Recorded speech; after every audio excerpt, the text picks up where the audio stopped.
Salut Tier list, je commence à être un peu accro à ça. C'est facile, c'est simple, ça me demande pas beaucoup de boulot et c'est un peu fun. Je m'excuse auprès de ceux qui n'aiment pas ça, mais voilà. Donc aujourd'hui on va parler de Stranger Things, la série événement qui s'est terminée il y a peu avec la cinquième et dernière saison, si tout se passe bien. Je vois pas pourquoi ce serait pas la dernière saison, ce serait un petit peu étonnant, même si il y a une théorie sur YouTube comme quoi il y aurait potentiellement un épisode bonus, qu'il y aurait un truc qui serait pas terminé. J'ai pas encore vu, il faudra que je m'y penche un petit peu, on sait jamais.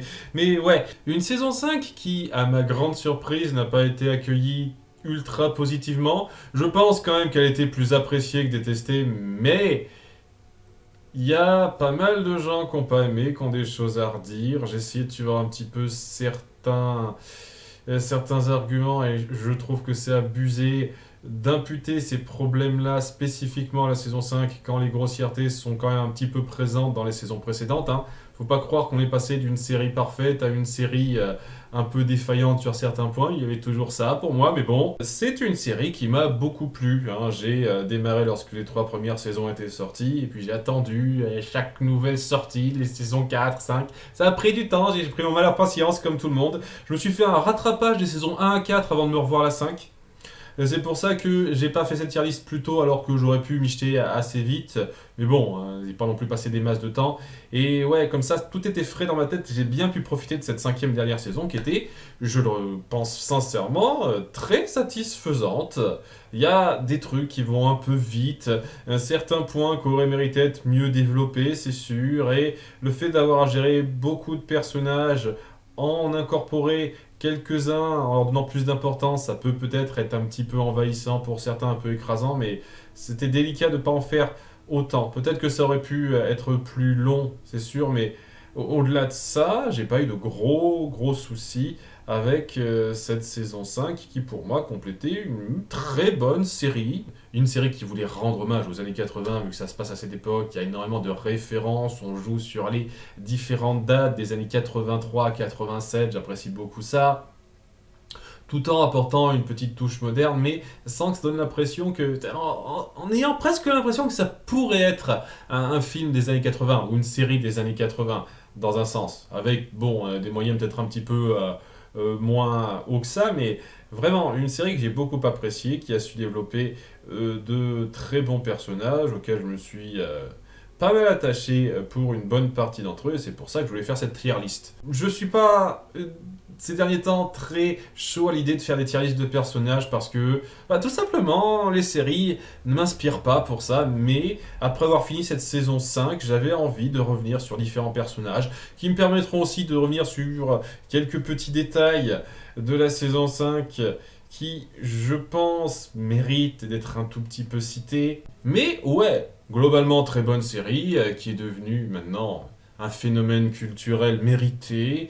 Et oui, je vais en parler un peu rapidement maintenant. Depuis quelques temps, vu que Netflix se tape une mauvaise réputation chez certaines personnes, ça n'a pas dû aider peut-être. Et je pense que pas mal de gens ont voulu chercher la petite bête. Mais alors ce coup-ci, je vais pas me faire chier à faire des catégories spécifiques. Ça sera de S à F. Je rappelle que C c'est moyen, moyen plus. B c'est pas mal. Ça, A c'est bien, voire très bien. Et S c'est vraiment la crème de la crème. C'est très rare qu'un personnage tombe sur cette catégorie-là. Donc ne vous vexez pas trop s'il y a peu de personnages en S. A, c'est déjà très bien. Et il y a beaucoup de personnages qui tomberont en A, que ce soit clair. Bon, alors j'ai pris plusieurs tier lists. Celle-là me semblait être la plus complète par rapport aux personnages dont je voulais parler. Il y en a même un petit peu en trop parce qu'il y en a, je m'en souviens plus des masses. Elle, par exemple, j'arrive plus à la resituer, vous voyez. Le look me dit vaguement quelque chose, mais j'ai l'impression qu'elle n'a pas fait grand chose. Elle, je la resitue un petit peu. C'est un personnage de la saison 4, la babysitter de la famille de Suzy qui apparaît 5 minutes, qu'est-ce que j'en ai à foutre. Elle, je vois pas qui c'est. Elle, je revois rapidement, mais pareil, elle, je revois rapidement, mais sans plus. Les parents de Lucas et Erika, on les voit 5-6 minutes à tout péter, rien à foutre. Elle, je la resitue pas. particulièrement. Sa tête me dit vaguement quelque chose. J'ai pensé un instant que c'était la mère de Dustin, mais la mère de Dustin est là. Donc je la situe pas, elle. Donc elle, je revois pas. Elle, le look me dit quelque chose. Mais c'est pas l'ami d'Erika dans la saison 5 qu'on voit un tout petit peu dans un épisode et après on s'en fout, il me semble. Pas grand chose à dire. Lui, c'est un des jocks de la saison 4 qui apparaît très vite dans la saison 5 aussi. Il y en a d'autres qui sont un peu plus notables, c'est pour ça que je les compte. Et lui, on le voit rapidement à la fin de la saison 3, au début de la saison 4. Je suis même pas sûr qu'on le voit au début de la saison 4. Vraiment, je vous jure. Il a une apparition très rapide. Il a aucun rôle notable, quoi. Ces personnages-là, je les saute vite parce que je m'en fiche un petit peu. Voilà, il y en a d'autres aussi qui sont un peu limites, mais j'ai quand même voulu les compter. Alors, dans l'ordre, j'ai compté tous les personnages d'importance saisonnière, c'est-à-dire qu'ils apparaissent durant une saison et après on s'en fiche d'eux, soit parce qu'ils sont morts, parce que ça arrive assez régulièrement, soit parce qu'il n'y a plus aucune importance à mettre sur le personnage, tout simplement. Voilà, donc il y a pas mal de persos comme ça. Après, j'ai fait une partie sur les antagonistes. La partie déjà avec l'armée, mais c'est plutôt l'armée dans la saison 5. Le docteur Brenner, le plus moralement gris des personnages, le considère comme antagoniste dans un sens, même si c'est un peu plus compliqué que ça. J'aurais beaucoup de choses à dire sur lui. Les deux monstres mis en place sont mes démos-gorgons ou démos-chiens, j'imagine qu'on les considère ensemble. Le flagelleur mental et les différentes variantes du méchant principal qu'on voit à partir de la saison 4. Et ensuite, nous avons les persos de soutien récurrents, importants. Et enfin, bon, les différents personnages principaux et leurs familles. Globalement, voilà un petit peu qui on a dans cette histoire, ce qui est quand même pas mal. Donc, on va commencer par les moins notables et par la première victime, celle pour qui on crie justice pour une raison qui m'échappe, Barbara. Ça va dans l'idée, on lui donne un peu de personnalité en tant que légèrement cuisséré, on va dire, par rapport à ce que fait son amie Nancy. En tant que première victime, évidemment, elle n'a pas le temps d'être beaucoup développée. Je comprends pas pourquoi on crie justice pour Barbara, en fait. C'est cette espèce de délire qu'on a balancé alors qu'elle a eu sa justice. La saison 2, on passe toute une partie de l'intrigue, enfin une bonne sous-intrigue, à appuyer Nancy et Jonathan qui veulent lui rendre justice. Mettre en avant ce que les autorités ont fait, même si c'est pour l'édulcorer, pour que ça passe auprès du grand public, et faire en sorte que ses parents sachent qu'elle est morte. Tout simplement, donc oui, il y a justice pour Nancy, oui, elle a eu justice. Je ne comprendrai jamais ce délire-là. Excusez-moi. Nous avons donc les deux copains trouducs de Steve. Je trouve qu'ils sont un peu détestables en soi, mais c'est un peu voulu. C'est un peu compliqué à jauger parce que en tant que personnage de connard du bahut, ils rentrent très bien. Ils aident beaucoup à appuyer le personnage de Steve par rapport à ça. Et le fait que il n'a jamais été un enfoiré dans la saison 1 même, malgré ce que certaines personnes semblent penser, c'est juste qu'il a eu ses mauvaises influences à côté. Et ils le rendent très bien, ces deux-là. Après, voilà, ce sont des connards typiques si on va au-delà de ça. Ils aident bien à compléter Steve, mais en tant que personnage, c'est vu et revu, c'est très cliché. Mais ils sont clichés pour que un personnage à côté ne le soit pas. Vous voyez, j'aime bien leur contribution, leur personnage moyen. Il me semble qu'on le revoit rapidement, ce con-là, dans la saison 2, dans les vestiaires avec Billy notamment, mais à peine. Donc ouais, on va dire que je préfère légèrement à elle, pas beaucoup. Nous avons donc le père, enfin l'ex-mari de Joyce, et donc le père de Will et Jonathan. Intéressant, là aussi c'est un connard fini qui aide plus à appuyer les personnages à ce qu'ils ont subi. Et oui, c'est vraiment le père de famille qui veut un peu profiter, qu'on a un peu rien à foutre de sa famille, dans un sens. À nouveau, en tant que personnage, il est détestable de façon voulue, mais pas non plus très poussé pour que ce soit très profond. Mais ça aide à appuyer la mentalité de Joyce et ses enfants. Donc voilà, il joue un rôle pas négligeable, mais c'est un peu normal, vu son statut qui réapparaisse plus après la saison 1. J'apprécie comment il est incorporé. Si je dois vraiment juger le personnage en lui-même, c'est clair et net que, vu la façon dont il est montré, ouais, il vaut pas plus qu'un dé. Hein. Ensuite, saison 2 maintenant. Oh, Bob Newby, j'adore ce type. C'est le mec sympa par excellence et le genre de personne qui montre qu'être gentil, ce n'est pas rien. Être là pour ceux qui comptent pour vous, être juste une présence rassurante, ça signifie beaucoup. Et surtout, voilà, c'est un intello qui aide Joyce, qui aide la famille, qui va loin, qui, dès lors qu'il apprend la vérité, est prêt à épauler les autres, surtout ses proches, parce qu'il les aime et sacrifice à la fin ce qu'il est prêt à faire.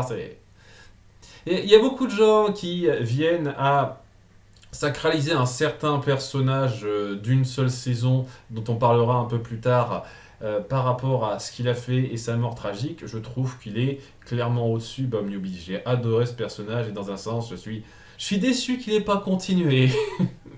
Oui, le couple Joyce-Hopper est mignon au bout d'un moment, hein, je le nie pas, mais il aurait pu apporter un plus. Il aurait pu être une étincelle dans la vie de Joyce qui n'a pas su rester. Et en ça, c'est dommage, mais ouais, déjà excellent acteur, personnage vraiment, vraiment simple, mais touchant et réussi dans sa façon d'être simple. Ils vont un A+ pour moi. Je pense, la meilleure apparition d'une seule saison qu'on aura dans cette liste. Bien, ensuite nous avons la mère de Elf, Jane, qui apparaît véritablement que durant la saison 2. Techniquement, on la voit un tout petit peu dans la saison 1. Mais j'estime que c'est plus un personnage d'une saison, même si ça reste une présence importante qui définit en partie ce personnage, on va pas se le nier. Et en ça, c'est un personnage tragique touchant. Après, pas aussi développé que les Bob, mais vraiment un personnage tragique touchant par rapport à ce qu'on implique sur elle, ce qu'on montre sur elle. Même si c'est assez peu. Ça a été une victime collatérale et c'est tragique. Et ça appuie évidemment au drame de Elf. Vraiment. C'est un peu... c'est très triste. Et peut-être que si on avait davantage développé, je l'aurais mis en disant A, mais voilà, on montre un peu le minimum de la chose pour faire ressentir ça. C'est pour ça que c'est pas plus d'un B, mais vraiment un personnage un peu important quand même. Ensuite, nous avons la bande de 8. La bande qu'on voit durant un épisode et quelques. Je vais en parler un petit peu de ça plus tard. Je les aime pas plus que ça, je les trouve chiants, je trouve qu'ils sont ultra caricaturaux et pas attachants. Et c'est ces personnages qui font que l'épisode 7 de la saison 2 est plat. Je le trouve. Je trouve toujours que c'est le moins bon épisode de la série, comme beaucoup de gens. Même si maintenant, avec la saison 5, il y en a qui hésitent, mais franchement, je trouve que c'est le pire épisode tout simplement parce qu'ils appuient une espèce de d'ambiance de groupe chiante et cliché en fait. Ce sont un peu des clichés de la bande, des Kaira des rues entre guillemets, qui essayent de vivre. Et j'en ai rien à foutre, franchement, j'en ai rien à foutre. Bon, 8 ou Kali, ce sera un petit peu plus que ça à dire, mais oui, ces deux-là, non. Nous avons ensuite donc le père de Billy qu'on voit seulement rapidement à la fin de la saison 2. Mais oui, aussi on le voit un peu dans des flashbacks sur la vie de Billy dans la saison 3.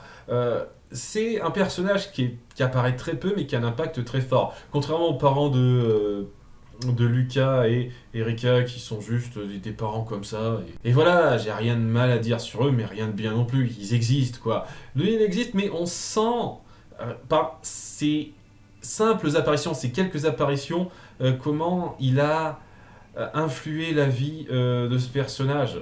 Et je trouve que c'est assez intense. L'acteur a su bien le rendre, et l'écriture aussi, dans ces quelques moments de père ultra autoritaire, père toxique là-dedans. Contrairement à d'autres où je trouve que c'était un personnage détestable mais qui donnait pas envie qu'on se penche davantage sur lui psychologiquement, lui j'aurais pas été contre qu'on ait quelques scènes en plus en fait. Tel quel, ça va juste être un C parce que il est à peine développé, mais je trouve qu'il a été très bien rendu et il a permis de pas mal justifier certaines choses dans le comportement, la mentalité des personnages de la famille. Alexei, le pauvre scientifique russe de la saison 3, qui sait être un petit peu attachant. On sait appuyer sa personnalité, son petit duo avec Murray était vraiment rigolo, et oui, sa mort était un peu tragique, ça passait très bien là aussi. Je trouve que c'est une des forces de cette série de savoir appuyer des personnages qui ont l'air de rien du tout et de leur donner un peu de capital sympathie naturelle comme ça, et c'était le cas pour Alexei, ce côté un peu gamin qui aimait certains trucs typiques, les cartoons, etc.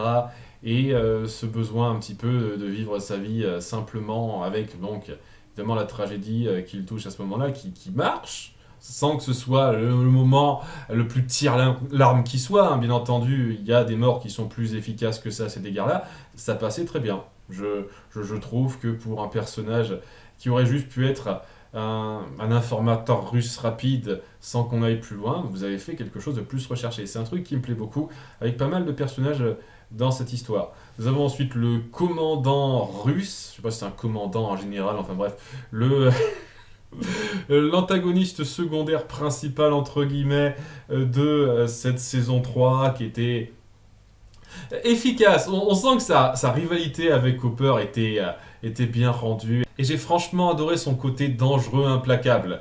On met un visage sur cette armée russe qu'on doit gérer, et cette partie-là, nickel, nickel.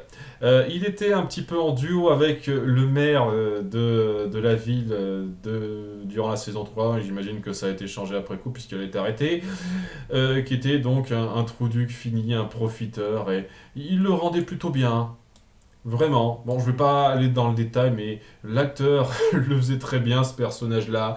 Ce truc de politique corrompu facile qui veut jouer sur l'image, alors qu'au bout du compte, c'est quelqu'un qui a pas de couilles. On a créé la bonne dose d'enfoiré qui emmerde le monde, mais qui en même temps s'en prend plein la gueule de façon totalement justifiée. J'aime beaucoup ça. Pas autant que lui, mais ouais, je pense. Allez, je le mets en bas du B. Nous avons ensuite, je sais plus comment elle s'appelle, la première victime de Billy une fois qu'il est possédé par Vecna, ou le flagelleur mental.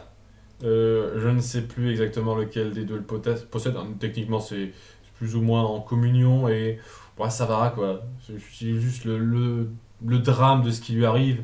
Sinon, tel quel, c'est pas une personnalité très marquante de ce qu'on en voit. C'est touchant par rapport à ce qui lui tombe dessus, mais au-delà de ça, c'est un peu comme pour Barbara. Ensuite, nous avons donc les deux connards du journal où Nancy et Jonathan bossent, qui lui il se fait posséder hors champ tellement on n'en a rien à foutre. C'est le macho typique à un stade ridicule, franchement.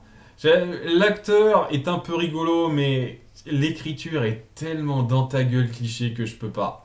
Ça va aller en bas du dé, celui-ci.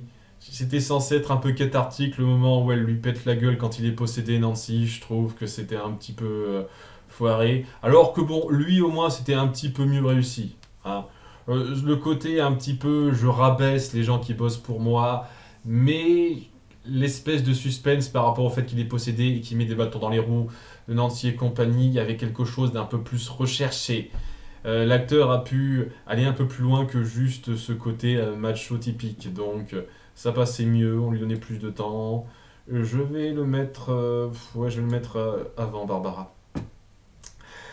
Ensuite, nous avons donc Poufias du début de saison 4. C'est l'attiraant de lycée très cliché qu'on est censé détester, ça marche bien, mais je trouve pas qu'il y ait quelque chose de très poussé dans la façon de la rendre détestable. Après, je peux pas dire que ça n'existe pas, ce type de personne. C'est comme ces deux-là, en fait, hein, c'est le même principe. Rend plutôt bien à cet égard-là. J'ai envie de dire que même un chouïa mieux, Je la mettrai quand même toujours en D. Hein. Nous avons ensuite, je sais plus comment il s'appelle ce gars, Joey, truc comme ça. Alors, j'avoue que je suis pas le plus fan du monde de son côté très space mec, quoi. Même si le doublage de Donald Renew aide bien, parce que j'ai suivi ça en VF, hein, je précise rapidement. Mais au-delà de ça, faut quand même lui allouer quelques trucs. Il participe, j'ai même envie de dire qu'il participe plus que Jonathan, hein. Il aide avec pas mal d'idées un petit peu à son niveau, et même s'il est space et un peu en dehors de ce qui se passe, il fait gaffe.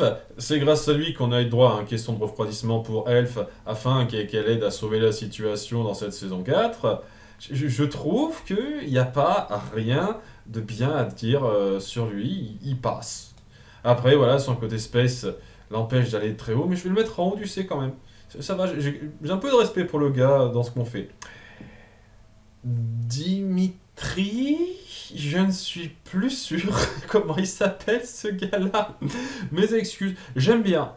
Au début, c'est juste quelqu'un qui bosse avec Hopper pour se faire du fric, mais en étant pris dans la merde qui s'est envenimée ensemble, il y a quelque chose d'un peu plus sérieux, une camaraderie réelle qui s'est nouée, ça passe nickel, vraiment nickel. J'ai pas des masses de choses à dire, il y a beaucoup de bonnes interactions, et le moment où il convainc un peu Yuri de reprendre ses couilles dans un sens, c'est un petit peu touchant. Je trouve qu'il a beaucoup de bonnes interventions, et dans un sens, c'est normal qu'il soit pas là dans la saison 5. Contrairement à Joey, je trouve que c'est un peu bizarre qu'on le voit pas une seule seconde. Lui, je peux comprendre. C'est un Russe, il vit en Russie, il va pas aller vivre aux États-Unis, ce serait bizarre. Mais ouais, j'aurais pas été contre qu'on le revoie. Yuri, marrant, par moments, des fois un peu lourd. C'est le côté un peu bizarre du gars, c'est que c'est un mec qui a pas de race, tout simplement. Je suis prêt à tout vendre pour me faire du fric. Et quand on essaye un tout petit peu de lui donner une certaine complexité, justement avec son dialogue à celui-là, ça sort un peu de nulle part. Mais son côté exubérant passe, et oui, il amène cette espèce de twist dans la sous-intrigue autour de Hopper, Joyce et compagnie, parce que ça aurait pu se résoudre beaucoup plus rapidement. C'est lui qui a aidé à ce que ça s'envenime, mais que ça dure presque toute la saison. Hein. Donc oui, efficace dans le genre, je le mettrai en haut du C, oui, devant lui, mais pas tout à fait au B. Ensuite, numéro 2. C'est donc le 4e numéro, hein, et on se penchera que sur 4 numéros, les autres sont pas très mis en avant. D'après ce que j'ai compris, il y a des comics sur certains de ces autres numéros. De toute façon, la plupart crèvent à la suite des mains de numéro 1, donc bref. J'ai pas été fan de son approche, franchement.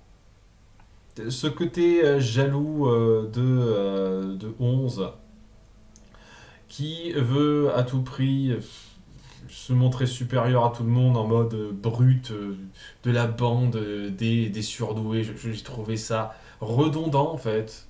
Franchement redondant.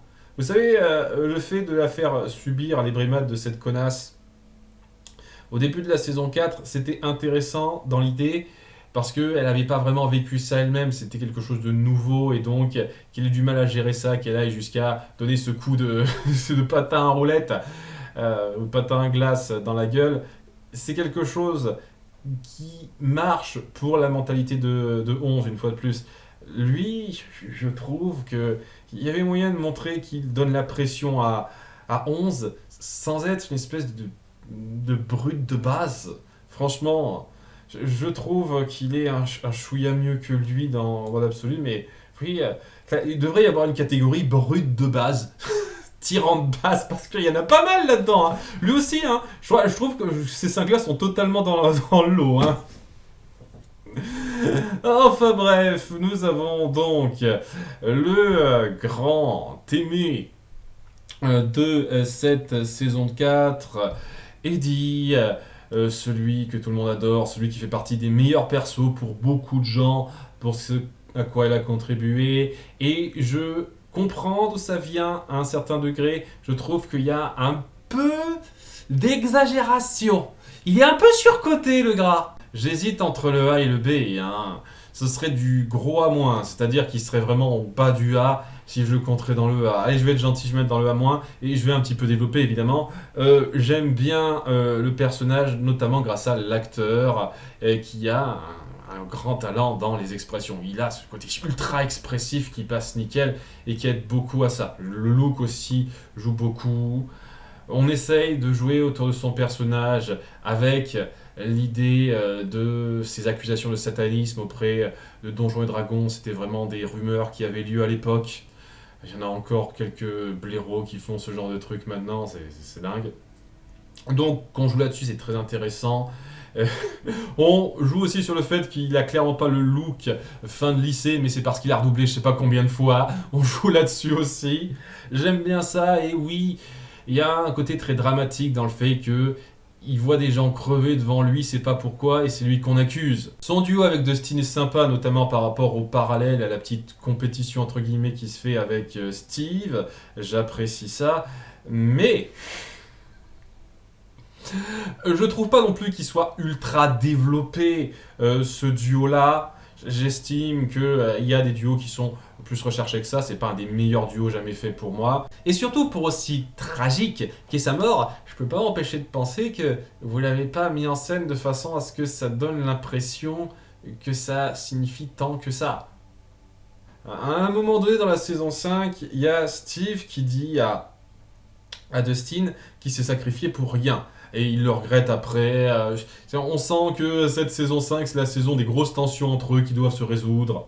Ça prend peut-être un peu trop de temps, ça, pour que ça se résolve un peu vite, je reconnais. Mais ouais, lorsqu'il dit ça, Steve, même si c'est clairement pas un truc à dire, et clairement pas dans ce ton-là, il a pas tort. Ce qu'il a fait, c'est attirer un petit peu l'attention des espèces de chauves-souris sur lui. À un moment donné, il aurait pu se barrer après coup. Et s'il s'était barré après coup en essayant un peu de sauver ses miches, peut-être qu'il y serait arrivé sans que ça change rien. Le moment où il décide de rester pour les combattre et se faire charcuter, ça n'apporte rien. Autant je veux bien croire que le moment où il a foncé sur sa bécane avec son bouclier, ça a pu donner un peu de temps à Steve et compagnie, encore que j'ai vraiment l'impression qu'ils auraient pu s'en sortir sans ça, mais bon. Autant le fait qu'il reste pour se sacrifier un peu plus après, ben, la mise en scène et la façon dont l'épisode le montre, eh ben, ça donne pas l'impression que c'était pour grand chose. Il aurait très facilement pu s'en sortir en essayant de se barrer après coup avec ça, et franchement, ça donne pas autant de poids que ça à son sacrifice. Je suis désolé, hein, c'est des détails qui, pour vous sans doute, mais pour moi c'est un petit peu important. Vous voulez mettre en place un sacrifice important, impactant qui compte, ben faites en sorte que ça donne l'impression que ça compte. Et là, franchement, dans la mise en scène de cette fin de saison 4, j'ai pas eu l'impression que ça comptait tant que ça qu'il se sacrifie ou pas. Alors oui, il y a un moment très touchant lorsque Dustin le voit et qu'il a ses derniers mots, lorsqu'il parle à son père, très rapidement, son père assez sympathique, je mettrai en par là, voilà, son père sympathique, le peu qu'on le voit. Ce moment est touchant par rapport à ce qu'il représente pour Dustin, mais par rapport à ce qu'il représente dans la trame principale, dans les événements, j'estime que vous pouviez faire ça bien mieux. Alors qu'à côté, bah, la mort de Bob était presque inévitable. On joue sur le suspense alors qu'il est resté derrière pour sauver tout le monde. Et dit, moins, je sais pas, tu ressens moins le côté vital de ce qu'il a fait. Et c'est très important pour moi, c'est ce qui fait que ça baisse un petit peu. Mais je le redis, l'acteur le rend super bien en termes d'expressivité. Bien, donc nous avons les différentes victimes que je vais passer assez vite. Alors ce gars-là qui se fait un peu chier dessus, que je trouve un petit peu excessif, je trouve qu'il y avait une petite dynamique avec Nancy pas trop mal, et le moment où on dévoile son espèce de drama qui le ronge là pour être manipulé, ça passait bien. Franchement, je vais le mettre là. Lui, ben, un peu osef, honnêtement. Je vais pas le mettre Balek, mais bon, parce que ça reste quelqu'un, une victime, mais vraiment en bas du C, hein.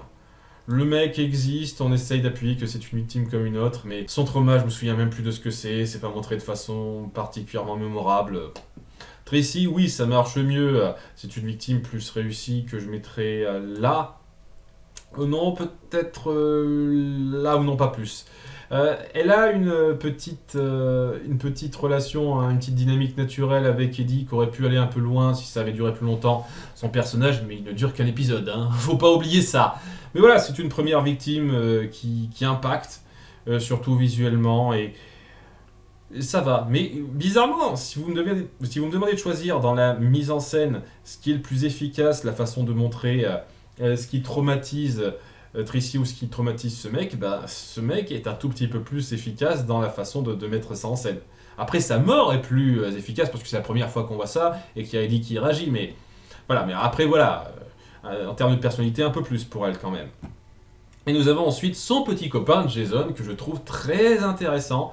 Je trouve franchement dommage qu'il meure un peu trop vite à la fin de la saison 4, mais je trouve très intéressant cette espèce d'antagonisme qu'il crée par rapport à donc cette espèce de commentaire qu'on veut faire sur la façon dont était perçu Donjons et Dragons à l'époque, et surtout le fait qu'il pige rien à ce qui se passe. D'un certain point de vue, même s'il va trop loin, on comprend où il va. On comprend pourquoi il en veut à Eddie, parce que de son point de vue, ça pourrait être quoi? Il y a sa petite copine qui est morte dans son camping-car. Pourquoi ce serait autre chose que lui? Et donc ce type qui a l'air plutôt sympatoche au départ, même si on sent qu'il fait ça un peu pour l'image, va virer de plus en plus psychotique à cause de ce qui lui tombe dessus et le fait qu'il essaye de rationaliser ce qui lui arrive. Au début, il pense que c'est juste Eddie un tueur, et quand il voit son pote se faire tuer devant lui avec Eddie juste à côté, ça tombe mal. Ah, quelles étaient les chances? Et ben, il va faire des raccourcis. Et je comprends où il vient. Bien entendu, il fait fausse route et il fait un peu chier le monde à cause de ça, mais il est plutôt bien rendu dans cette espèce d'antagonisme qu'on lui crée. Mais je trouve vraiment dommage, c'est pour ça que je ne vais pas le mettre plus haut que là, je pense. Non, ouais, je vais le mettre là quand même. Je trouve vraiment dommage qu'on ne l'ait pas développé plus après coup. Je trouve que ça aurait été très intéressant d'appuyer davantage ce personnage après donc l'ouverture de la faille au centre de Hawkins et d'en faire une espèce de suivi, ce qu'on ne fait pas. On va suivre un petit peu avec son pote, son second, on va dire. Si, voilà, c'est la brute qui joue un rôle là aussi. Je vais dire, voilà, je vais pas aller plus loin. Je pense que son rôle aurait pu être joué par lui de façon plus subtile. Mais ouais, c'est juste un personnage d'un épisode et on s'en fout de lui dans un sens dans la saison 5. C'est pour ça que je compte comme un personnage d'une saison, hein. Ça va pas être un récurrent, ça, clairement pas. Et on termine sur les nouveaux venus de la saison 5 avec notamment les antagonistes militaires. Lui, c'est saison 4, saison 5, mais je le compte quand même comme un antagoniste de la dernière ou avant-dernière saison si vous préférez. J'en parlerai un peu d'ailleurs de ça. On commence d'abord avec Derek. Derek, pour lequel j'avais pas mal de doutes au départ. Je m'attendais à avoir du mal à le piffer, mais franchement, vous avez su jouer intelligemment sur le gars, dans sa façon d'être pris dans l'histoire et de contribuer à son niveau. Je trouve qu'il y a quelque chose de pas trop mal. Il sait être un peu drôle dans sa façon de réagir et de pointer un petit peu son côté emmerdeur envers ceux qui le méritent, notamment envers Vecma. Ça, c'était assez cool, assez fun. J'ai bien aimé ça.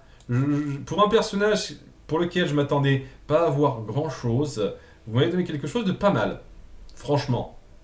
Après, il y a tout un tas d'autres enfants sur lesquels on ne s'est pas penché, mais oui, il y a aussi l'ami de Holly qui est pas là. Il y a d'autres personnages qu'on voit un peu là-dedans. Il y a aussi beaucoup de personnages qui sont pas traités là-dedans et franchement qui apparaissent plus que celle-là, hein. Cette liste est loin d'être parfaite, hein, il y a chose à redire, hein, c'est sûr. Nous avons donc cette espèce de commandant militaire qui a une pseudo-rivalité avec Hopper. Ça vole pas si haut que ça. Je veux dire, ça vaut clairement pas ce mec, hein. C'est clairement en dessous. Ça va sans plus. Voilà, je vais le mettre là. Voilà, sans plus. Donc, le chef commandant en général qui veut éliminer Elf parce que c'est une menace pour lui. mais qui au bout du compte va plutôt œuvrer pour la nouvelle chef scientifique qui lui donne des ordres. Et c'est un peu ça qui est dommageable. Dans la saison 4, c'était un petit peu l'antagoniste secondaire, celui qui ne comprend pas que 11 est là pour les sauver et que la menace est ailleurs. Mais après coup, c'est juste le suivant de cette femme. Et à l'épisode 4 de la saison 5, il se fait avoir comme une merde avec tout son complexe militaire et on s'en fiche de lui. Il n'est pas mort, bizarrement. Sachant que ça ne change pas grand chose qu'il soit mort ou pas à ce moment-là. Mais ouais, c'est dommage parce qu'il y avait quelque chose de pas mal dans la mentalité qu'il affichait dans la saison 4. Je trouve que ça vaut quand même un B malgré tout. Je vais le mettre ici. Bien, donc nous avons la nouvelle chef scientifique, c'est un peu la remplaçante du docteur Brenner. Et ok, c'est le docteur Brenner sans la moindre complexité. Genre, je veux trouver 11 pour créer des armes parce que militaire, on est méchant. Je trouve qu'il y a une présence, ça passe. C'est pas la même chose que lui, mais voilà, ce qui était intéressant avec lui, c'est qu'il voulait retrouver 11 en pensant faire ce qui était juste. Une fois qu'elle est sur le tableau, lui, il fait que suivre les ordres et ils font pas ce qu'ils pensent être juste. Et enfin, j'imagine que dans sa tête, oui, mais ils veulent juste créer des armes, alors que c'est pas ce qu'il voulait, lui. Il voulait la buter, Elf. Voilà, j'estime qu'il y a un truc qui se perd à cause d'elle, et je trouve qu'il était plus intéressant mentalement qu'elle. Mais ouais, ça va en tant qu'antagoniste, grâce à l'actrice notamment, il y a une bonne présence. Ça vaut quelque chose. Donc nous avons le docteur Brenner. Alors, j'ai un problème avec le docteur Brenner, c'est le fait qu'il ait survécu à la fin de la saison 1 dans une mise en scène qui donnait clairement l'impression qu'il était foutu.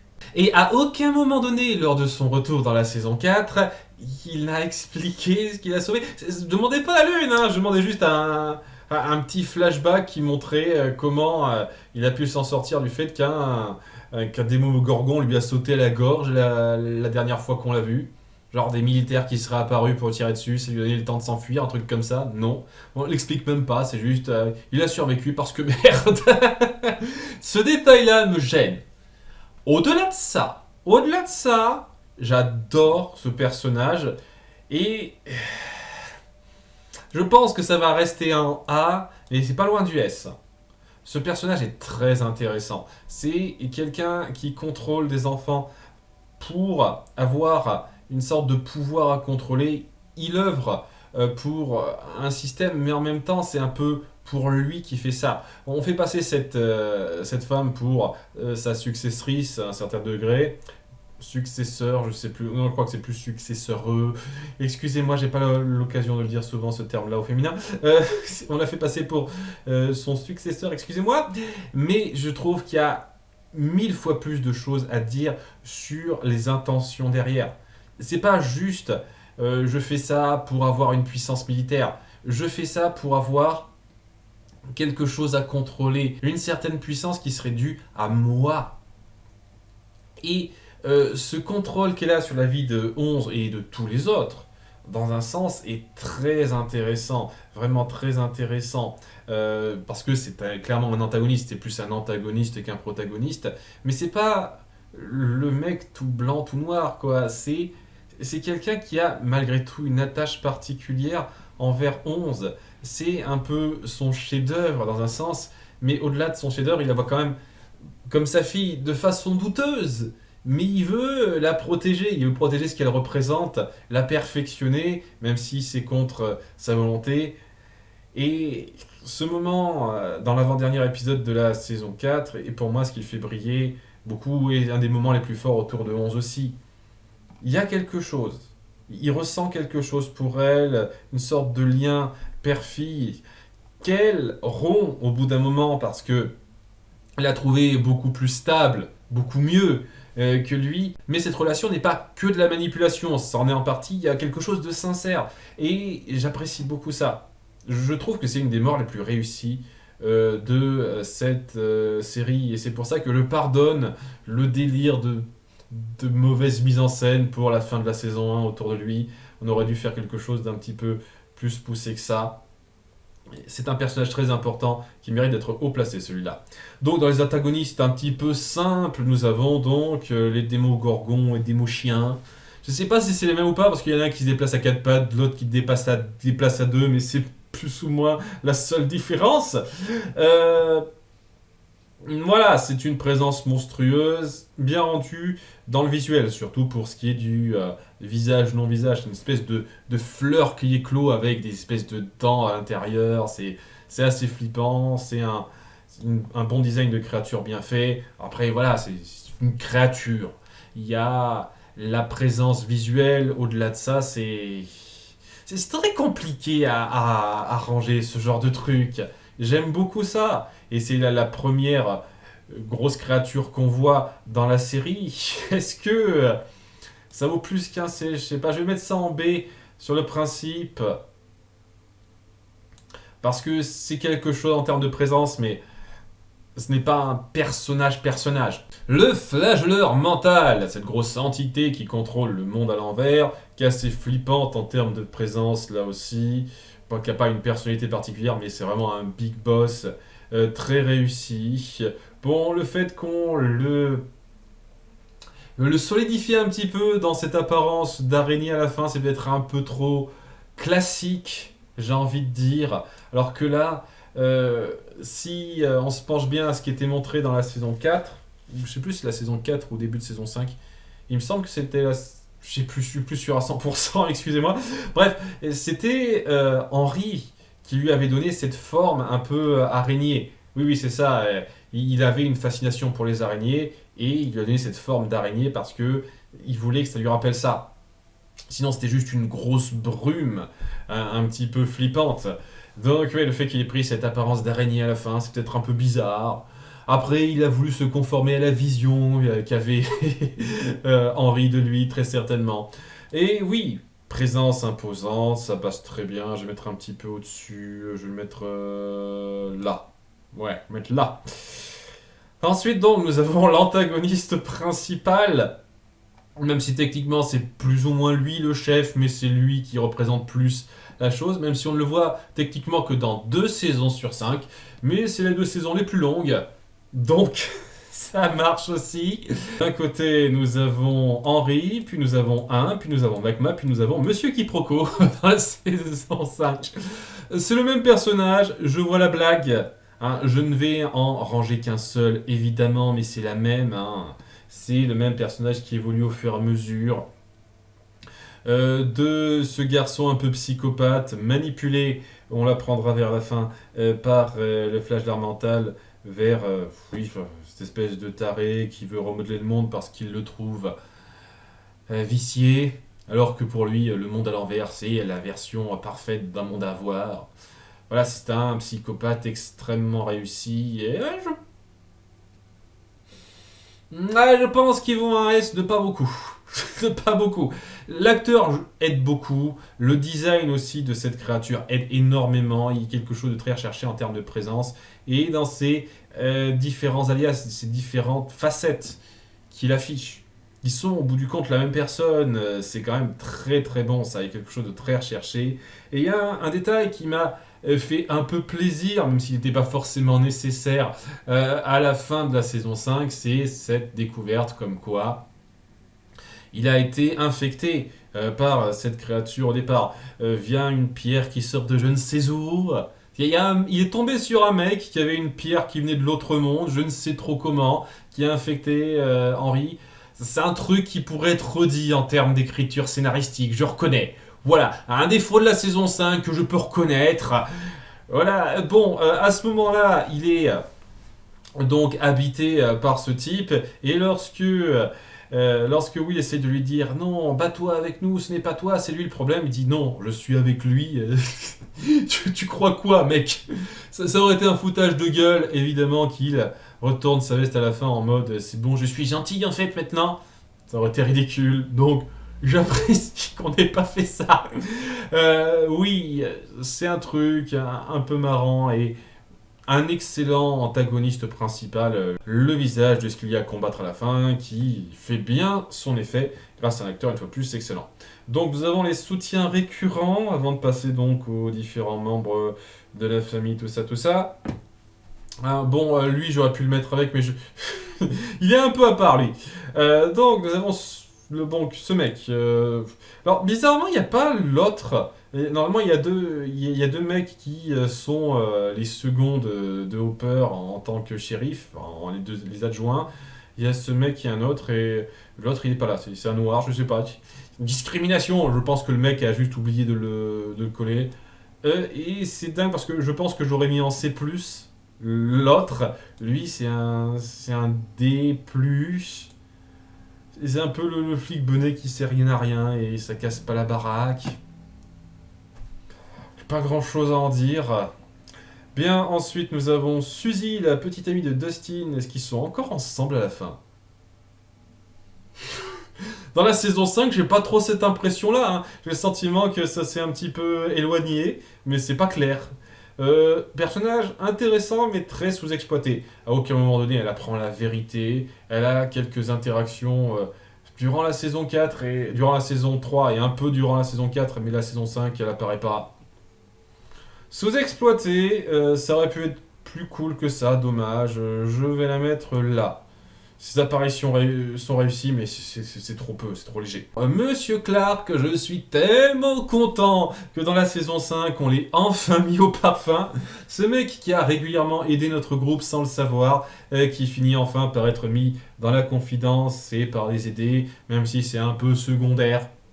Mais voilà, c'est le prof cool qui a les mêmes intérêts de nerd que notre petit groupe principal et qui les appuie régulièrement. C'est le genre de prof très sympathique que beaucoup auraient adoré avoir. Après, je vais pas le placer plus haut que B, tout simplement parce qu'il est souvent mis sur la touche et lorsqu'il est un peu mis en avant, c'est pour apporter un peu de soutien logistique, donner quelques explications et puis au revoir. Même à la fin, lorsqu'il l'aide un tout petit peu, c'est très minime par rapport à beaucoup d'autres. Donc, ils vont pas plus qu'un B, malheureusement pour le manque de temps qu'on lui a alloué.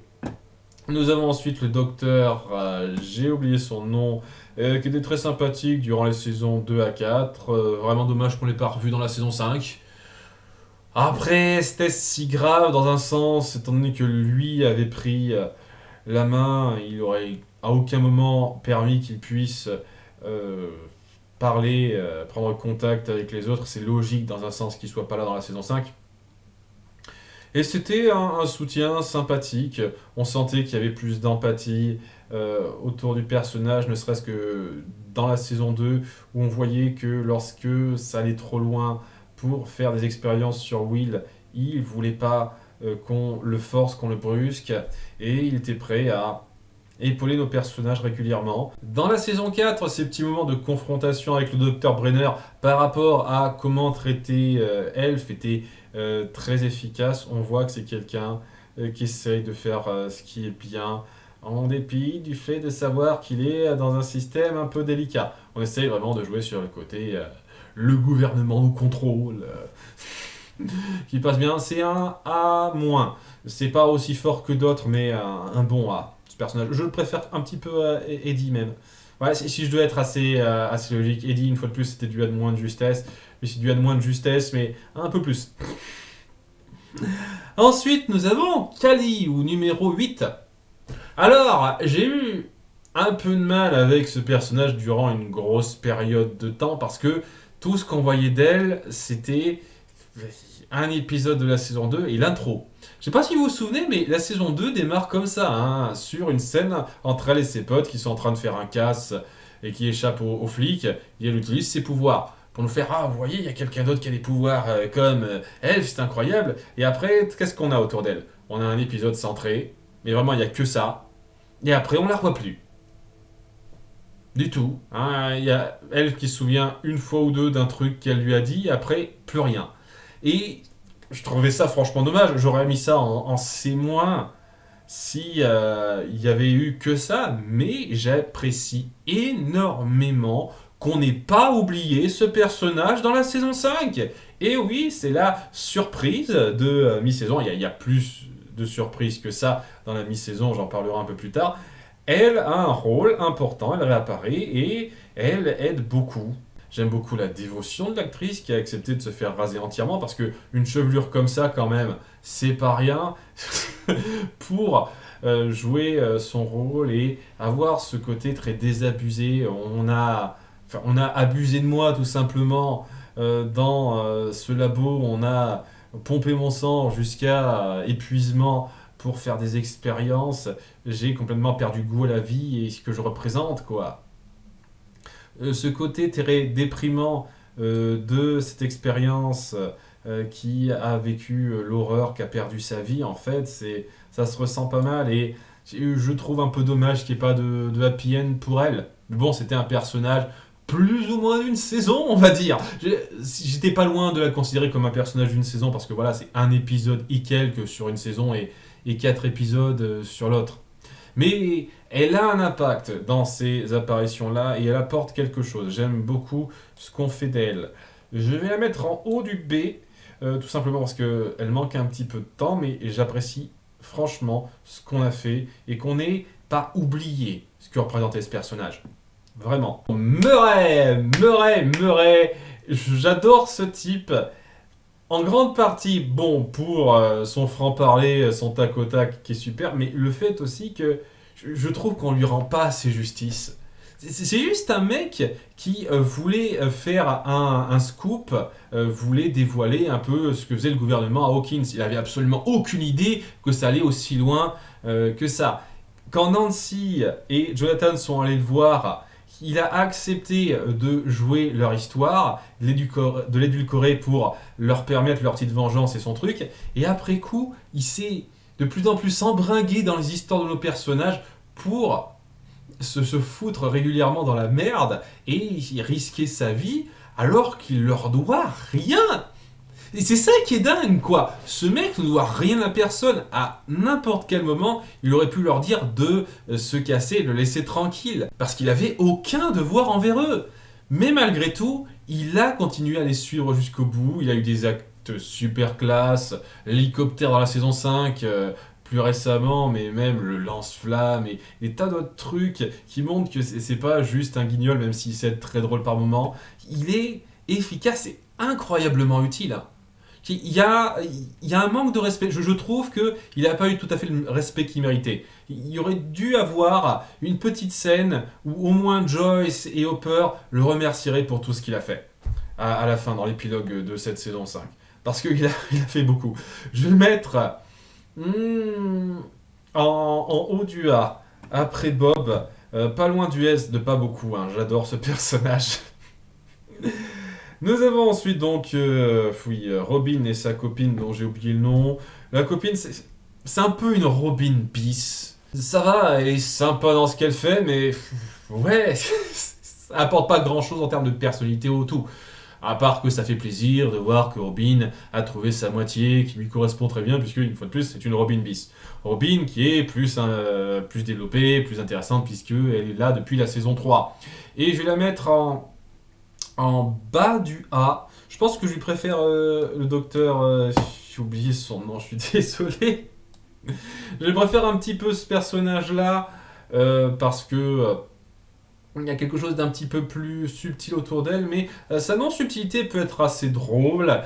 Son côté sans gêne peut marcher à plusieurs moments et on voit qu'elle est impliquée, c'est assez touchant. Évidemment, les choses les plus notables autour d'elle, c'est les duos qu'elle forme avec notamment Steve dans la saison 3 où ils ont un moment super touchant. Hein, ce moment dans les toilettes, vous voyez ce dont je parlais, ce moment très très réussi en termes de texte et d'alchimie entre les acteurs, c'est quelque chose de très bon ça. Il y a beaucoup de passages qui passent très bien, mais ce côté un petit peu sans gêne, je ne peux pas me retenir de parler, etc., a tendance à être un petit peu envahissant par moments, je trouve. Ce côté un peu lourd que peuvent ressentir les personnages en sa présence se retransmet quelquefois, pas tout le temps, hein, vraiment pas tout le temps, quelquefois au spectateur, ce qui fait que elle n'est pas aussi puissante, aussi impactante qu'elle le pourrait. Mais oui, ce moment très fort de fin de saison 3 entre elle et Steve est excellent et c'est un soutien très mérité. Il mérite le A sans problème. Bien. Nous avons ensuite Billy, que j'ai hésité à mettre dans les personnages d'une saison, parce que c'est vraiment un personnage de 2 saisons. Et c'est peut-être un chouïa, ça le problème. J'aime beaucoup Billy, je pense qu'il va aller en bas du A. Ce coup-ci, peut-être derrière Eddie. J'hésite. Ouais, non, un peu au-dessus encore, hein. J'aime beaucoup Billy. Dans l'aspect un petit peu tragique du personnage et comment son père a un peu défini sa vie. Ce côté très brut qu'il a, c'est un peu un connard dans la saison 2, c'est un gros connard qui fout plus le bordel qu'autre chose. Dans la saison 3, c'est une victime. Et j'apprécie beaucoup le fait de faire de ce mec, cette espèce de grosse brute qui est super sûr de lui, et on voit en plus qu'il est baraqué, il sait se battre, etc.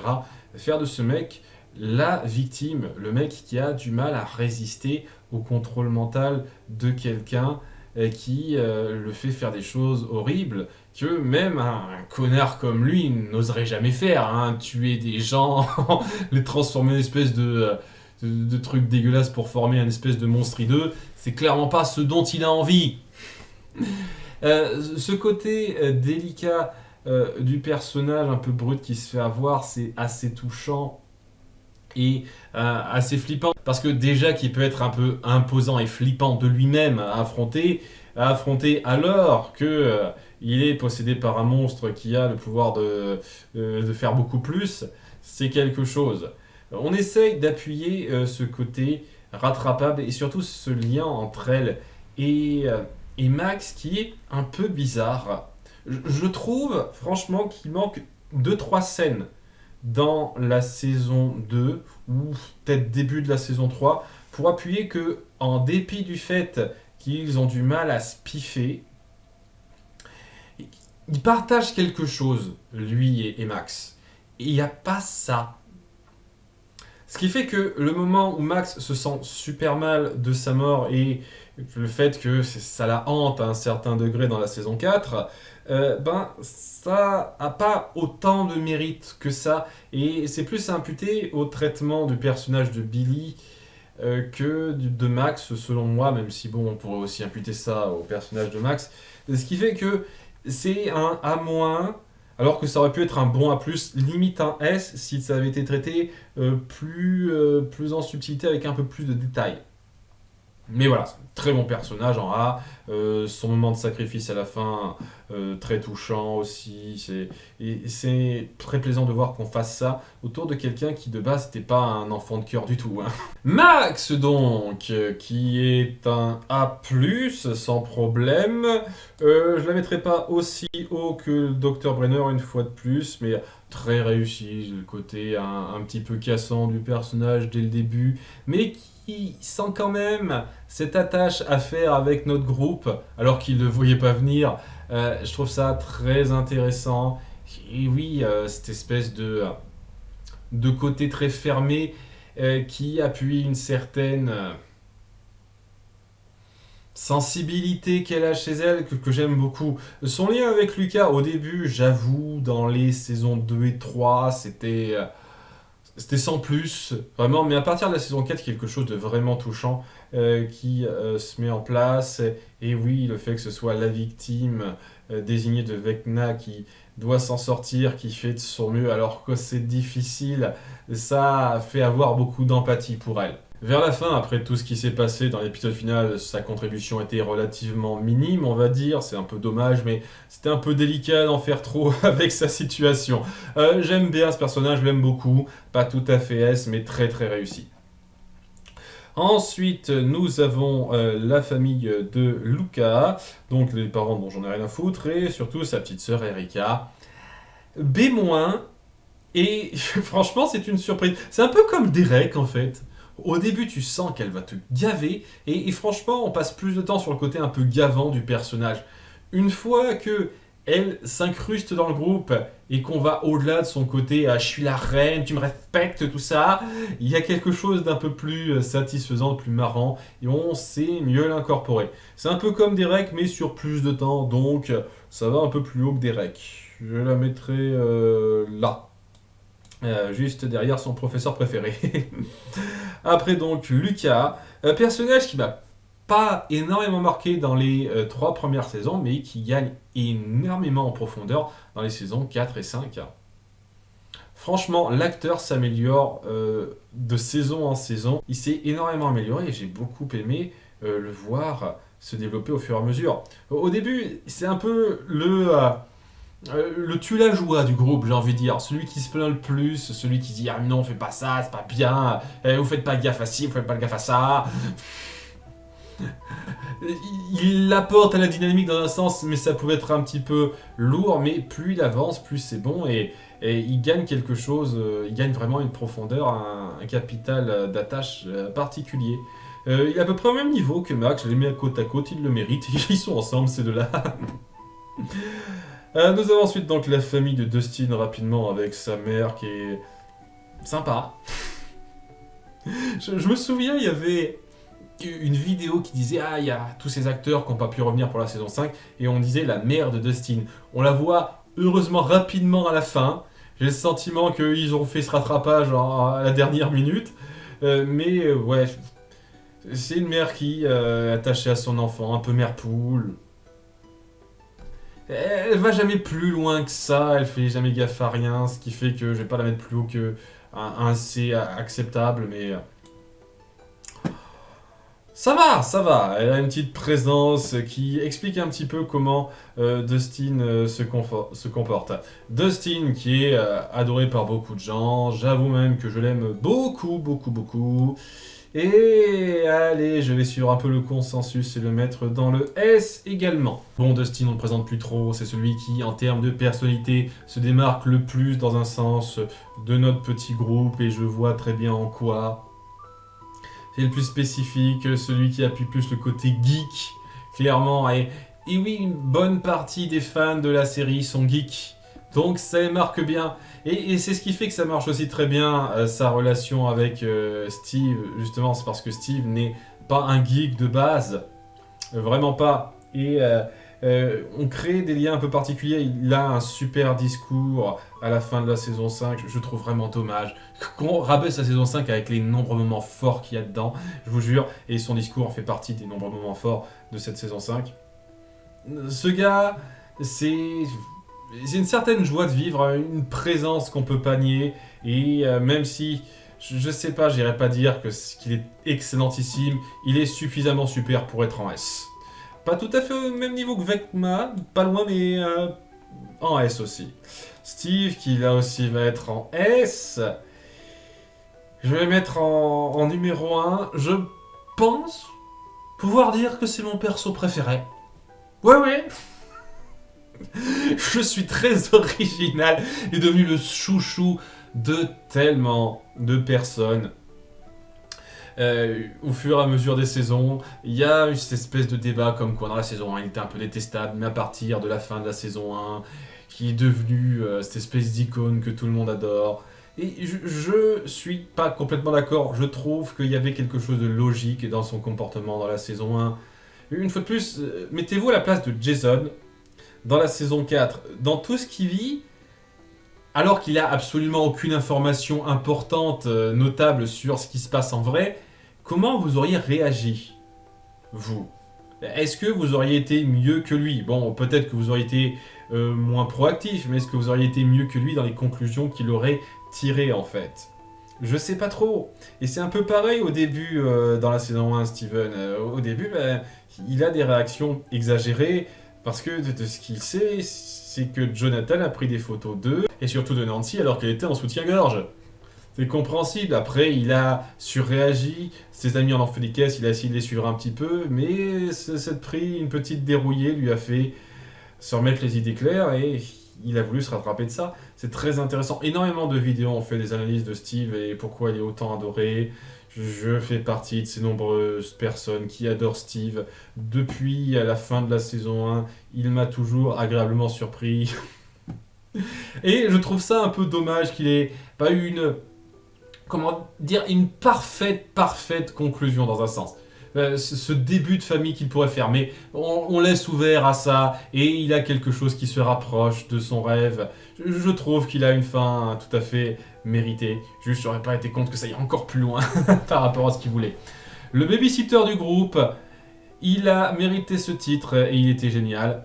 Dans la saison 5, un peu comme Dustin dans un sens, il a eu moins l'occasion de briller, on a davantage appuyé leur tension. Peut-être qu'il y avait moyen de jauger un petit peu mieux le ratio, passer moins de temps sur les tensions et plus de temps sur l'après-réconciliation, je reconnais. Ça fait partie des points que je peux comprendre. Je peux comprendre qu'on ait un peu de mal avec cette saison 5 pour des détails comme ça. Ça me surprendrait quand même que ce soit un élément rébarbatif absolu, mais bon, j'essaye de trouver quand même. Hein. Bien, ensuite nous avons la famille de Mike, en commençant par sa petite sœur Holly qui est présente depuis le début. Il me semble que l'actrice a changé, parce que bon, elle a un rôle assez notable dans la saison 5, et ça me fait plaisir. Franchement, ça me fait plaisir. Il y a beaucoup de choses qui me font plaisir dans la saison 5. Hein. L'importance qu'on donne à Callie, le fait qu'on passe plus de temps sur Holly et qu'on en fasse un petit peu d'elle et de ses camarades, des futures victimes de Vecna. C'est très cool. On essaye d'appuyer sa mentalité dans cette configuration alors que durant le reste de la série, on va dire ce qui est, elle était juste la petite fille mignonne juste à côté qui faisait pas grand chose. Il y avait quand même 2-3 petits moments qui donnaient cette impression que peut-être ça voulait faire quelque chose autour d'elle. Notamment avec la saison 3, lorsque elle avait remarqué quelque chose d'étrange qui se profilait à l'horizon alors que nos héros étaient attaqués par cette espèce de reste de lui, quoi. On sentait qu'il y avait peut-être cette intention d'en faire un personnage notable par la suite, mais oui, c'est vraiment la saison 5 qu'elle brille un peu et elle est nickel. Voilà, très touchante, il y a des moments entre elle et Max qui passent bien, on sent que c'est la fille qui est pas complètement sûre d'elle, qui apprend vraiment à devenir sûre d'elle, ce qui fait au passage qu'elle gagne un petit peu le cœur de Stipe. On sent à la fin qu'il en pince pour elle, même si c'était un chieur au début. Ce moment entre lui et Mike où il dit « Ah, mon futur beau-frère, là, presque », c'était un peu marrant aussi. Ouais, j'aime bien le développement qu'on a fait autour d'elle. C'est peut-être ces détails qui font que cette saison 5 aurait peut-être gagné à être un peu plus longue sur certains points, je reconnais, mais franchement, je trouve une fois de plus que ces nombreux détails font que c'est pas si atroce que ça, hein, vraiment, hein, c'est loin d'être horrible. Bref, nous avons le papa et la maman. Alors, le père... Alors, je sais que beaucoup de gens le détestent, je trouve, qu'il est parfait dans ce qu'il veut représenter. On sent que c'est une relation qui bat de l'aile, que le mari en a un peu rien à foutre, qui suit un peu le mouvement et qu'il est très apathique. Voilà, c'est un père apathique, c'est pas un trou-duc ou quoi que ce soit, c'est juste qu'il en a un peu rien à foutre de ce qui se passe autour de lui, c'est partisan du moindre effort, et il blâme un peu les autres pour les petits trucs qui arrivent. Et ce genre de mec, on les connaît, et je trouve qu'il s'incruste bien pour faire les petites remarques, les petits trucs, pour nous faire comprendre qu'on est au sein d'une famille un peu typique, pour le cas de Mike et Nancy, et c'est très cool ça. C'est cette idée-là. Ça en fait pas un super personnage, on est d'accord, mais j'apprécie ce qu'on fait avec ça. Donc ouais, je vais pas le mettre très haut non plus, rassurez-vous, hein. Mais je trouve franchement qu'il y a quelque chose qui vaut le coup avec lui. La mère, par contre, beaucoup plus de bonnes choses à dire. Je regrettais beaucoup, durant les saisons 1-4, qu'elle soit toujours mise sur la touche parce qu'elle sait rien. Et je suis tellement content qu'on lui ait donné l'occasion de comprendre, de savoir ce qui se passe et de briller un peu par rapport à ça. Lorsqu'elle défend Holly au péril de sa vie et lorsqu'elle participe à tuer les démos-chiens à l'hôpital. Je ne sais pas comment elle a réussi à trouver leurs traces parce que bon, elle a écouté ce qui a été dit, mais comment elle a su comment les suivre, je sais pas. C'est des détails, mais c'était super cool quand même. C'était super cool de sa part. J'apprécie le fait que on ait vraiment fait une concrétisation autour de ce personnage. C'était pas juste la mère qui s'inquiétait un peu, qui était là pour ses enfants, mais qui ne savait absolument rien. Elle a su à la fin et elle a montré que c'était une mère badass. Parce que faut bien comprendre que si elle avait été à la place de Joyce au début, elle aurait été prête à aller aussi loin qu'elle. Seulement voilà, elle n'a pas eu la chance que son fils se fasse kidnapper dans l'autre monde dès le départ, elle. C'est venu plus tard, hein, dans la saison 5. Et ouais, j'ai beaucoup d'estime pour elle. Je vais la mettre en bas du A. Je la préfère à Heidi même. Ouais, je la préfère à Heidi, je la mets là. Ensuite, nous avons Mike et Nancy. Mike, c'est un peu le cœur du groupe. C'est un peu délicat à dire qui est véritablement le personnage central. C'est vraiment tout un groupe. Dans un sens, on peut dire que l'héroïne principale, c'est elle. Dans un sens. Mais oui, c'est un peu le cœur du groupe, celui qui gère pas mal de choses. Celui qui sort avec la super fille au départ. Dans un sens, on peut dire que c'est le mec central du groupe et il est nickel à cet égard. Je pense qu'il va aller en A. Devant ou derrière, Brenner. Ah, je préfère un peu à Max. Ouais, je vais le mettre devant. Ouais. J'aime beaucoup son implication, ce qu'il est prêt à faire et le fait de se sentir un peu inutile, mais d'être vraiment le soutien régulier. Voilà, c'est un soutien régulier, quelqu'un qui est régulièrement là pour ses proches, évidemment, surtout pour Elf, mais aussi pour Will, un moment très touchant autour de lui et de Will après coup qui vient. C'est quelque chose qui passe nickel. Nancy, c'est la fille forte qui, plus ça va, plus montre son côté badass, prête à aller loin, et ça marche très bien. Ça marche très bien. Je trouve qu'on a tendance à en faire un petit peu trop des caisses, comme quoi elle est super parfaite, il n'y a rien à redire sur elle. Se calmer un tout petit peu, mais au-delà de ça, badass et réussi, je la mettrai quand même derrière Murray. J'ai un peu préféré Murray. Mais vraiment, elle est nickel comme personnage principal. Jonathan, qui se fait pas mal cracher dessus, et je comprends pourquoi, parce que en dehors de la saison 1, où il est ultra proactif pour sauver son frère au bout d'un moment, le reste du temps, c'est un peu un suiveur. Et c'est un peu le problème qui se ressent avec le personnage. Dans la saison 2, il suit Nancy pour l'aider. Bon, il est un peu proactif là-dedans, qu'on soit bien d'accord, mais il fait que suivre Nancy. Dans la saison 3, il fait que suivre Nancy. C'est elle qui prend les décisions, c'est elle qui fait les trucs, mais il fait que la suivre. Dans la saison 4, ben, c'est le chauffeur attitré. Hein. Sa seule idée, c'est d'appeler Joey pour venir les chercher. Et après coup, c'est le chauffeur. Hein. Et encore, des fois, c'est Joey le chauffeur. Donc, Joey a plus d'importance, a plus d'impact dans l'histoire par rapport à ses idées que lui. Il contribue plus, Joey, c'est ça qui est dingue. Et c'est vraiment le côté très dommageable du personnage. On ne sait jamais lui donner un rôle particulièrement brillant dans ces histoires-là. Il se démarque peu. Et je trouve que dans la saison 5, c'est peut-être un des meilleurs moments pour lui. En dehors de la saison 1, c'est peut-être sa meilleure saison après la saison 1, la saison 5. Au début, on appuie une relation que je suis pas mécontent d'avoir vu, cette espèce de rivalité avec Steve. Et le fait qu'il doit comprendre que la raison principale pour laquelle il est un peu enragé contre lui, c'est parce qu'il s'en veut un peu du fait que son couple bat un peu de l'aile avec Nancy. Mais ça vient pas véritablement de ça. Ce moment où ils finissent par s'avouer qu'ils ont un peu de mal l'un envers l'autre, même s'ils s'aiment. C'est un peu touchant. Franchement, je pourrais vous faire un top 15 des scènes puissantes dans la saison 5. Je trouve vraiment qu'elle est beaucoup trop surdétestée par certains. Mais une fois de plus, je reviendrai un petit peu sur certaines raisons qui je pense, ont joué. Enfin bref, il y a des moments un peu forts dans la saison 5 et dans la saison 1, il est vraiment touchant. Les saisons 2 à 4,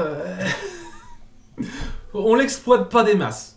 À part pour soutenir son frère. Ils savent quand même, et c'est ça que j'apprécie quand même dans Stranger Things, donner un tout petit peu d'importance, au moins émotive, aux différents personnages, même quand ils servent à rien. Et ouais, dans la saison 4, il sert de soutien émotionnel à Will à un certain degré. C'est le premier à comprendre ce qui se passe avec lui. Ce qui se passe, vous voyez ce que je veux dire, quoi. C'est quelque chose que je peux quand même apprécier. C'est un bon soutien. Il tient la chandelle malheureusement un peu trop souvent. C'est ce qui fait qu'il est moins apprécié. Mais il a son importance. Il sait avoir un rôle et vraiment il participe activement dans la saison 5 de façon satisfaisante. Franchement, alors oui, on peut lui reprocher, il est vrai, son côté un peu stoner dans la saison 4. J'avoue que cette partie-là apporte pas grand-chose. Mais c'est vraiment pour appuyer le côté du jeune adulte paumé qui est pas sûr de ce qu'il va faire dans la vie, quoi. C'est pas génial comme façon de le montrer, mais c'est compréhensible dans un sens. Je trouve qu'il est un peu surdétesté, le personnage. C'est pas le meilleur, clairement pas, mais il est sympathique, vraiment sympathique. Je le mets en A-. Ensuite, nous avons son frère Will. Et là, je vais me pencher pas mal dessus. Je le dis clairement, je vais le mettre en S. Fin du S. Parce que j'ai toujours trouvé qu'il y avait quelque chose de triste autour du personnage. C'était l'éternelle victime dans les saisons 1 à 4. La saison 1, c'est la victime. La saison 2, il essaye de faire quelque chose. Il aide à sauver Hopper. Faut pas l'oublier, hein, mais après, c'est la victime qu'il faut sauver. Les saisons 3 et 4, il subit et il sert à un peu de soutien. Parce qu'il a ce lien avec Vecna qui le ronge. Et il a ce problème de confiance en soi. Et en plus de ça, étant donné qu'il est amoureux de Mike et qu'il sent bien que c'est même pas la peine d'essayer avec lui, ben ça le ronge un petit peu, quoi. La saison 4, des moments qui sont un peu touchants par rapport à ça. La saison 5, c'est le moment où il brille et où j'ai adoré ça. S'il y a bien un truc pour lequel je suis reconnaissant envers la saison 5, c'est ça. Vraiment, c'est d'avoir enfin fait déployer ses ailes à Will. Le final de l'épisode 4 est pour moi parmi les meilleures scènes, le top 10 des scènes de Stranger Things, toutes saisons confondues, tellement j'ai adoré cette concrétisation du personnage. Ce gars qui a toujours eu ce manque de confiance en soi, qui se fait rabaisser par le grand méchant, qui le voit comme juste une victime facilement manipulable, et qui parvient à passer outre ça et à devenir une force importante sur laquelle on peut compter. Ça, c'était magistral. C'était magistral d'avoir enfin donné cette concrétisation à ce personnage qui a tellement subi, pour lequel j'ai eu tellement de peine. Et si ça avait duré jusqu'au bout comme ça, j'aurais été tellement déçu que ça aille pas plus loin que ça. Donc oui, ça peut peut-être être un peu excessif pour certaines personnes, mais j'ai adoré cette concrétisation du personnage. J'ai bien aimé aussi son moment de coming out. C'était pas aussi subtil que celui de Robin, j'en conviens, mais il y avait quelque chose de sincère là-dedans, et j'aime surtout aussi la réaction de Jonathan là-dedans, qui avait compris depuis un petit moment ça, et qui est juste fier de voir qu'il est prêt à dire ce qu'il a à dire. Mais ça m'amène aux raisons, je pense, principales pour lesquelles cette série a été boudée. Ah, il y a une autre raison sur laquelle je reviendrai un peu plus tard, que je peux comprendre vraiment, mais cette raison-là en particulier, j'ai le sentiment que c'est l'élément déclencheur pour une partie du public qui n'ose pas se l'avouer complètement.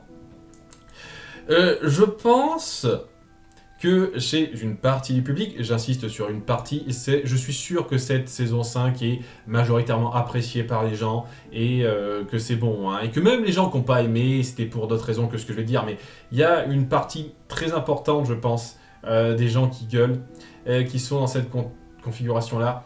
Les gens ont un problème avec la visualisation d'un couple gay dans une série homme. Parce qu'avant qu'on vienne dire « Hey Robin, il n'y a pas eu de problème », je vais préciser.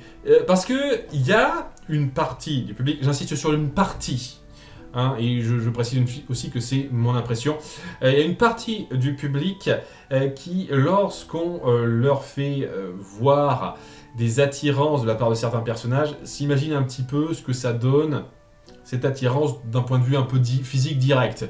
Et lorsque donc une femme montre qu'elle est homosexuelle, le dit, limite bon, que le démontre directement, bah ça va pas les déranger, parce que beaucoup de mecs hétéros se disent j'ai aucun problème avec les femmes lesbiennes, hein, si je peux regarder, hein. Excuse-moi, j'ai un peu cette mentalité de temps en temps, mais bon, j'essaie de m'en détacher un petit peu, mais il y a beaucoup de mecs qui n'ont pas de problème avec ça à cause de ça. Par contre, qu'on vienne leur dire qu'un personnage masculin est gay, ben ils vont avoir beaucoup plus de mal à visualiser ça, parce que dans leur tête, ce sera un peu dégueu, ce sera pas excitant. Vous voyez ce que je veux dire? Et j'ai un peu cette impression-là, en fait.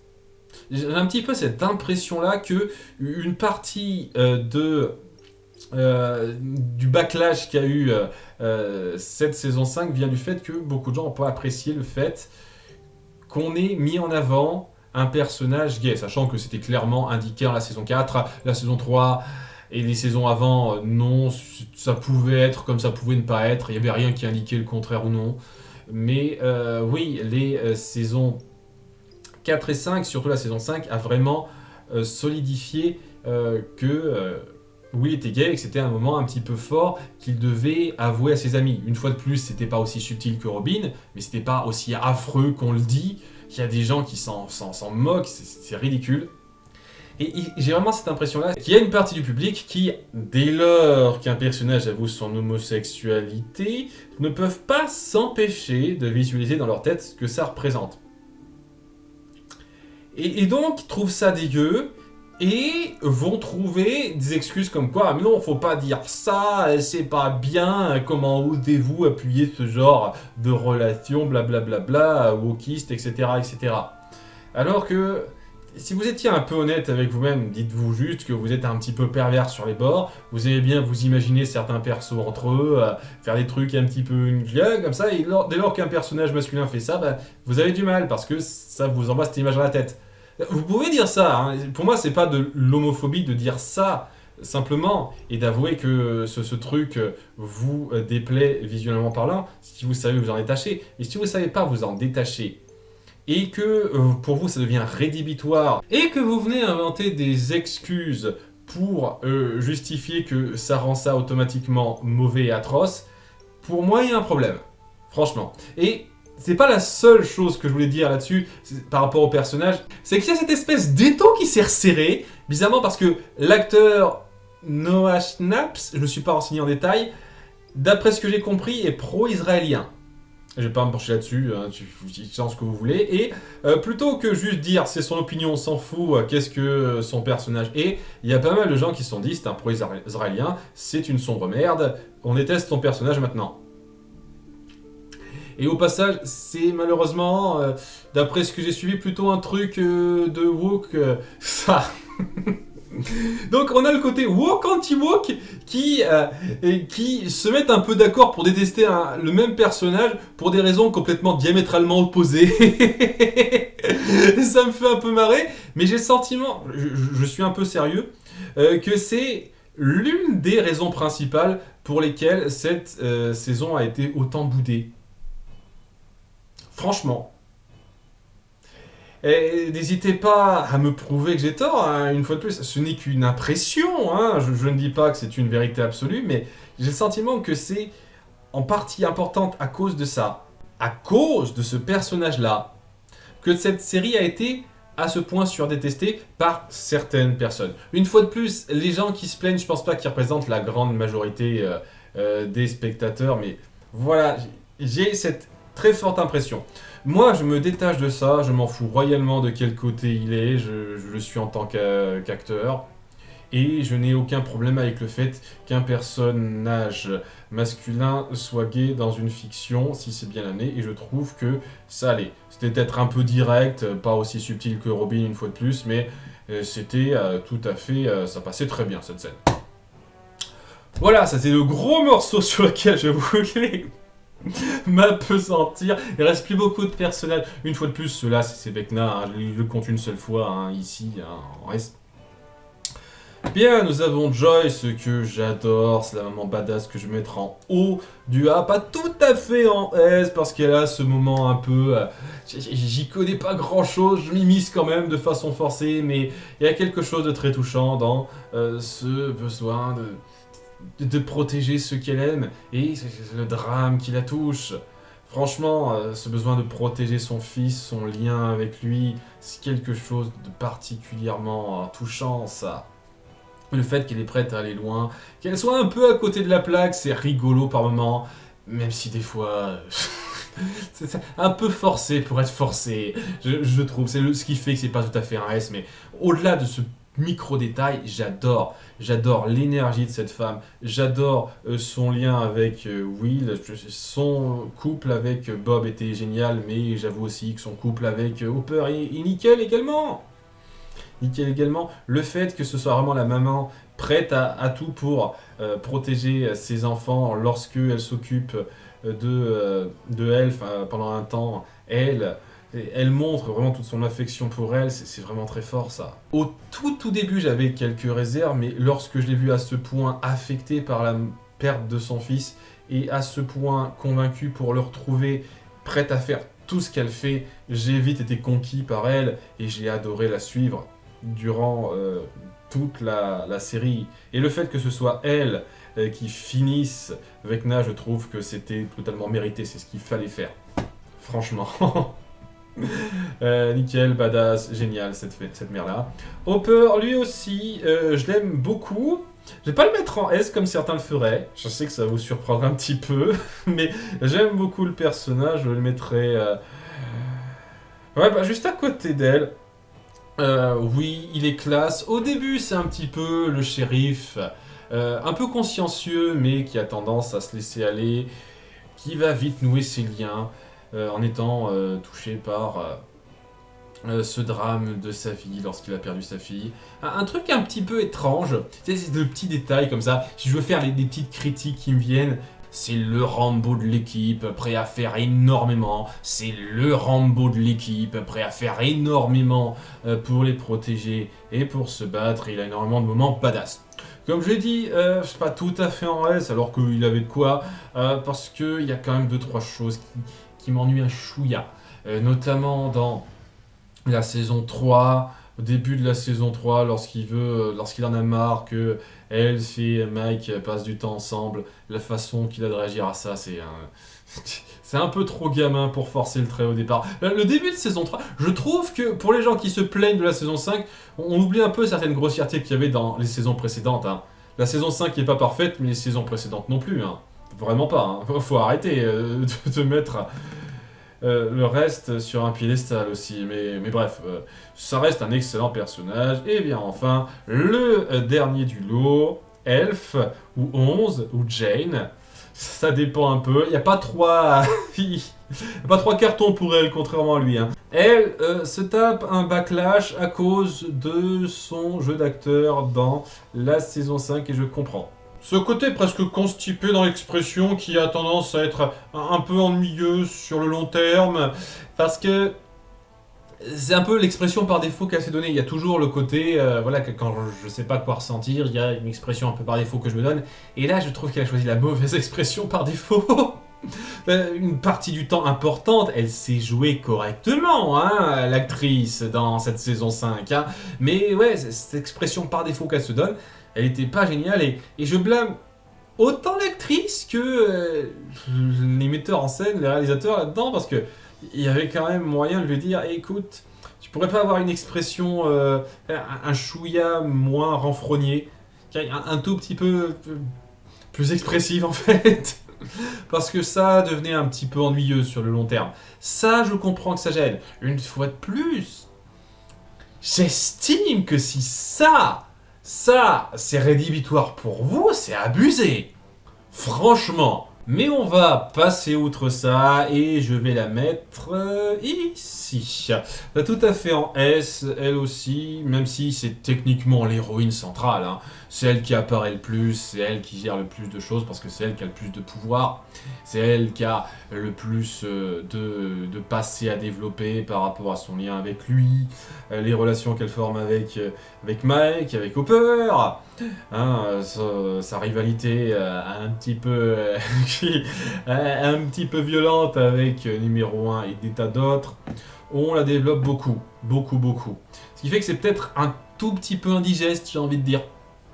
Il y a beaucoup de gens qui disent ah on la voit pas assez dans la saison 5, on la voit quand même pas mal hein. C'est juste que vous n'avez pas trop remarqué puisqu'elle n'avait pas autant d'expression pour se faire remarquer, mais on la voit pas mal dans la saison 5, hein. Ça va. C'est juste que il y avait plus grand chose à raconter sur elle vu qu'on avait passé tout ce temps à développer son passé à chaque épisode en fait. À chaque saison, la saison 1 c'était un petit peu la découverte du personnage, La saison 2, c'était son lien avec sa mère, son lien avec les autres comme elle. La saison 3, c'est plutôt le fait qu'elle est pourchassée par l'entité. Et saison 4, c'était à fond centré sur elle. Là, c'était moins. Par rapport à la saison 4, c'était moins parce qu'il y avait moins à raconter. Mais oui, il y a quand même quelque chose de fort. Hein. J'apprécie le fait qu'on rejoue sur sa relation avec Kali. C'est très cool ça. Et le fait qu'elle parte sur une décision douce amère, comme on le voit à la fin de cette saison. C'est très cool.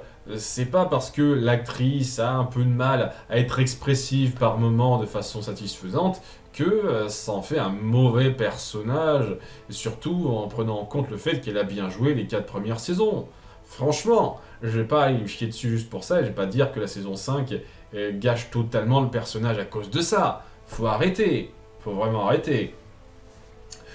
Mais ouais, étant donné que on passe tellement de temps sur elle, des fois ça peut être indigeste comme je l'ai dit, parce que ça ôte beaucoup de temps au personnage, et on la voit peut-être un petit peu trop par moment. C'est toujours elle, tout doit se rapporter à elle. Et c'est peut-être ce côté un peu frustrant qui en sort du fait que, étant donné que c'est toujours, en tout cas dans les 4 premières saisons, elle qui doit être la badass numéro 1, la MVP qui doit tout régler, enfin régler 70% du boulot, que ça perd un petit peu en fraîcheur au fur et à mesure. Je dois reconnaître qu'il y a ça qui me gêne. C'est pour ça aussi que j'étais vraiment très très content de voir que c'est plus la seule à pouvoir se battre directement avec le grand méchant. Et que Will ait enfin son heure de gloire. C'était rafraîchissant ça au moins. Donc ouais, c'est peut-être un peu trop d'elfes qui tuent légèrement Elf. Quand je dis légèrement, ça reste un excellent personnage que je mets en A+. Hein. C'est juste pour dire que avec un peu plus de dosage et un meilleur jeu dans la saison 5, si vous voulez, elle aurait été en S, elle aussi. Mais voilà un petit peu le classement global que j'ai. Bon, comme j'ai dit, ces personnages-là, je m'en fous. Et globalement, il y a très peu de personnages que j'aime pas. Même ces personnages-là, à part oui, ces deux blaireaux, franchement, que je trouve complètement inutiles dans leur façon d'être, des espèces de brutes, clichés sans intérêt. À part ces deux-là, même ces personnages-là, je trouve qu'il y a un apport dans la mentalité de nos personnages ou dans l'ambiance principale. En dépit du fait de ne pas être géniaux en tant que personnage, vous voyez. Donc même là, je leur reproche pas grand-chose. Et vraiment, eux représentent juste le pire épisode, tout simplement, c'est pour ça. Mais vraiment, globalement, j'ai apprécié tous les personnages au moins un peu. Et il y a énormément de super persos qui méritent qu'on les salue. Même certains qui sont un peu boudés comme elle ou Jonathan et qui vont à moi, je le pense franchement. Hein. C'est juste qu'il est pris pas assez, mais ouais, c'est un très bon casting, beaucoup de personnages qui valent le coup et que j'adore. Une série que j'ai pris un grand plaisir à suivre du début à la fin. Et un de ces quatre, je pense que je me reverrai ça en VO. Donc, pour mon topo, on a Steve en numéro 1, Henry en numéro 2, Dustin en numéro 3, Will en numéro 4, Joyce en numéro 5. Et bon, enfin voilà, vous avez plus ou moins l'ordre. Hein. Il y a peut-être 2-3 trucs que je changerai vaguement, mais la position, vous l'avez plus ou moins là.